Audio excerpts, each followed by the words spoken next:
adaptability, right? And what does that mean, adaptability? Successful leaders are the ones who know, I'll put it this way, knowing how to be flexible when problems arise, knowing how to be flexible when problems arise. All right? Adaptability. Very important. Very important. One of the things, and I'm trying to target this to inner city youth, but this applies to not only inner city youth and not only the demographic of 16 to 18, 22, or 24, but is a universal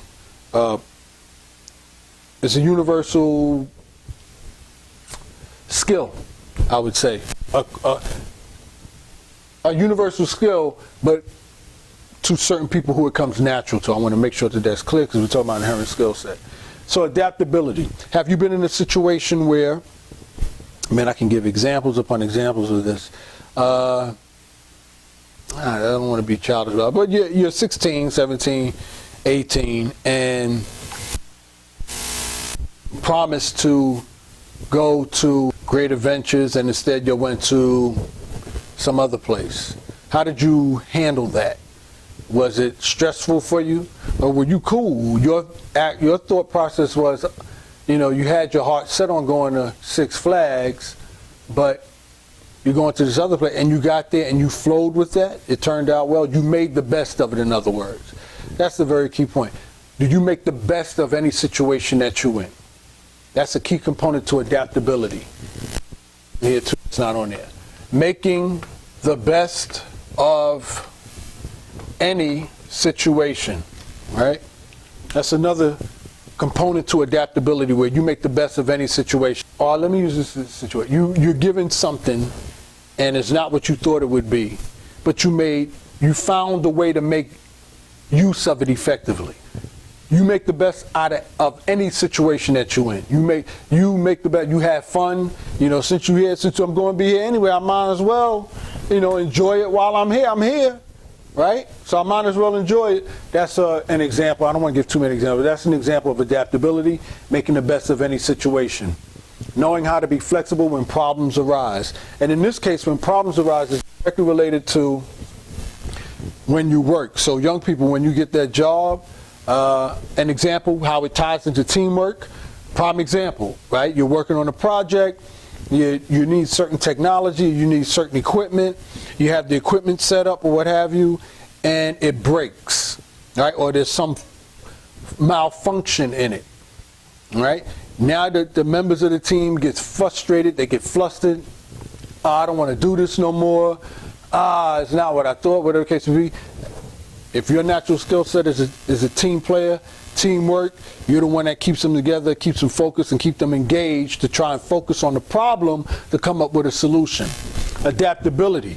Are you the person you could be that person that lost interest or lost engagement, right? If that's you, that's not adaptability. But if you're the person on the other hand and saying, okay, this broke here, let me figure out alternative ways to fix it in order to get this, to reach the same goal, to reach the same outcome.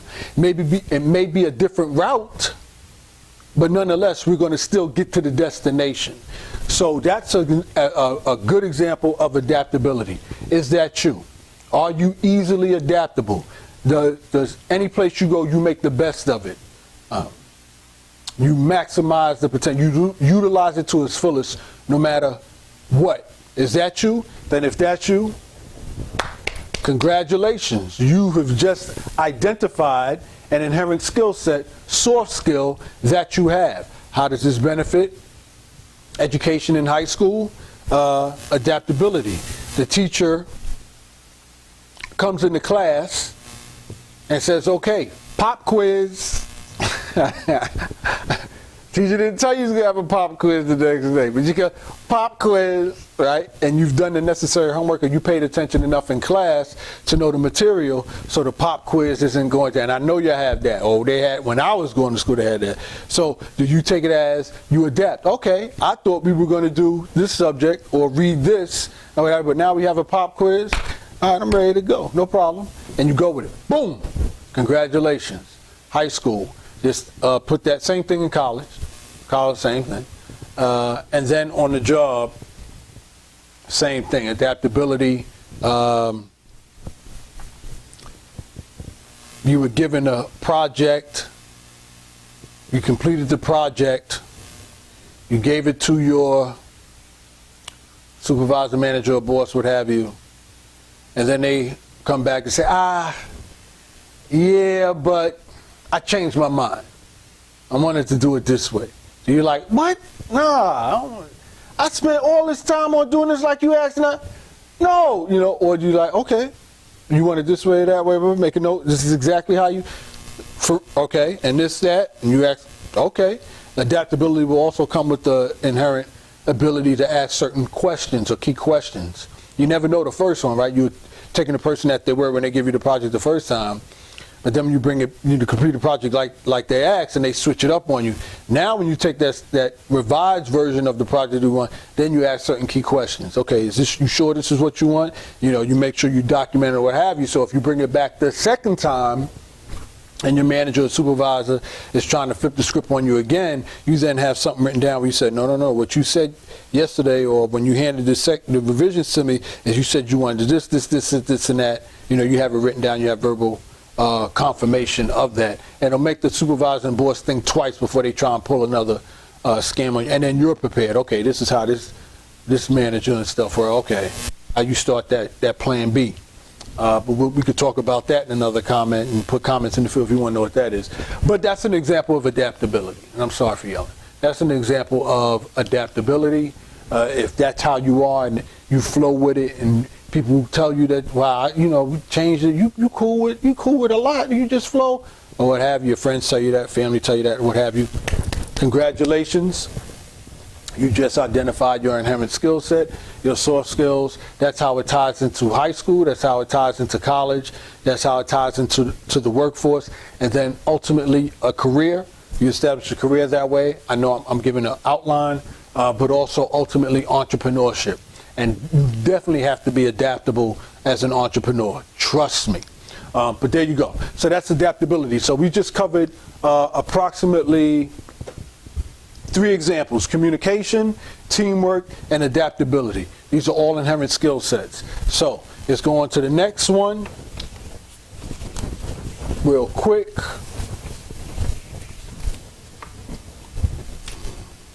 This is sort of along the same lines, and it is problem solving, right? And problem solving is knowing how to think. This is key. Knowing how to think on your feet can make you indispensable to an employer. Indispensable to an employer. That's a Y right there. Problem solving. Solver. Right? Knowing how to think on your feet can make you indispensable to an employer. Now, how does that relate to inner city youth? And I'm going to try and wrap this up real quick. Yeah, I'll give you one. Kind of more related to high school projects or events or something that goes on. But just say, I remember when I was growing up, was it in high school? I'm trying to think of high school examples. Well, yeah, I think I vaguely remember something like this, where you were given a homework assignment to study definitions or outlines about, a certain topic, whatever the case may be, and you had a specific topic, and you have, I think definitely in grammar school, but you have to stand up in front of the class and do a presentation on that. And the way the teacher did it is they had you study 2 or 3, and you didn't know, 2 or 3 different topics, and you didn't, and you as a way of testing to make sure you studied all three. So you had to study all three because you never know which one she was going to call you up to do. So in that case, you get up there and she says, okay, you're going to, or she tells you earlier in that day or what have you, okay, you're going to do this topic. So you brush up on your information. Okay, this is the topic I'm studying for, I prepare for it. And then when you get up there, she flips the script, or the teacher flips the script on you. Say, all right, no. Instead of that topic, do this one. Or it could be a situation, right, in regards to problem solving. I don't want to associate everything to sports, but, you run across a team or basketball on the court, and you worked out with your coach a certain game plan, but then the opponent, the opposite team, had something in their arsenal, a trick up their sleeves or what have you, and that on your team you had to change up your game plan. All right, so that's a problem, right? You want to win the game, but that threatens your ability for your team to win. Problem solving. I don't want to get too far. All right, for a story.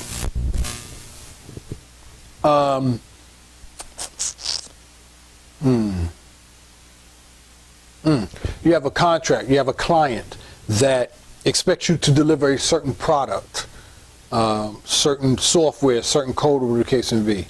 And you work as a team and your teammate leaves the memory card, just throw that out there, or leaves a key component of the equipment at home, and it's not like you live around the block. You live quite a distance away, or the office is quite a distance away, or you travel, the case may be.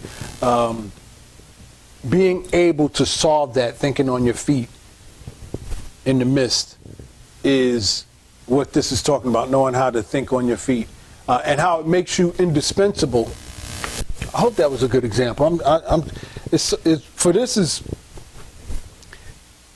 I'm trying to break it down in a way that young people can understand and put it in layman's terms. But being able to do that makes you indispensable to your employer, because now you just saved the contract, you just saved the company money by thinking on your feet and handling, in other words, being blindsided by a surprise that you weren't expecting, or your team wasn't expecting, and you was able to come up with a solution on the fly without having enough time to evaluate it, study it, analyze it, and things of that nature. So, tying into you, so are you like that? For young people, are you like that? Problem solving. That's the next one. I don't want to get into that. I'm trying to get inherent skill set. Do you solve problems? Was there a situation with your brother or family member or sister or your mother that arose, and you was able to be you was able to solve the problem? You was able to resolve the situation. You was able to fix it. Problem solving is the same as fixing it. Same as fixing it. Let me put. All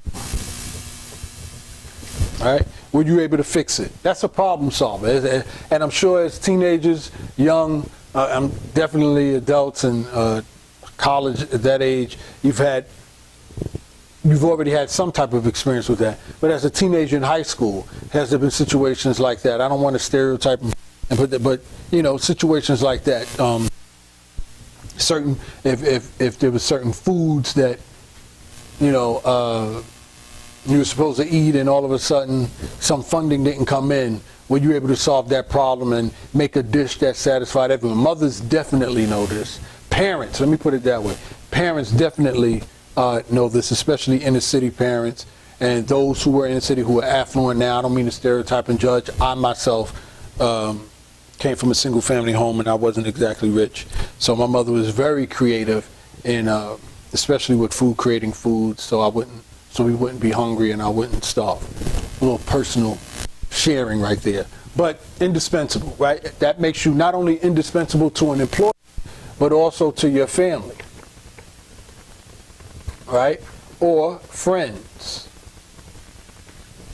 right? So not only does that make you indispensable to an employer, but it also makes you indispensable to your family, friends, colleagues, business partners, things of that nature. So if you realize that about yourself, or family and friends have told you that about yourself, give yourself a round of applause or a pat on your back. Congratulations. You have just identified an inherent skill set that you possess, which in other words is called a soft skill that you can use, especially when you go to college.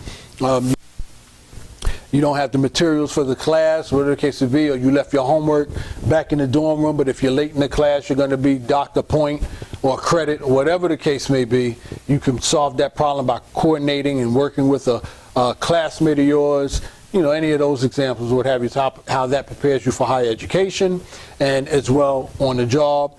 You know, on the job or in the career. I gave you that example already. That's an inherent skill set as a career that you could develop, but also definitely going to need this problem-solving skill as an entrepreneur. All these things I'm sharing with you, the soft skill sets, are key components, some of the key components towards entrepreneurship and being a successful entrepreneur. So congratulations.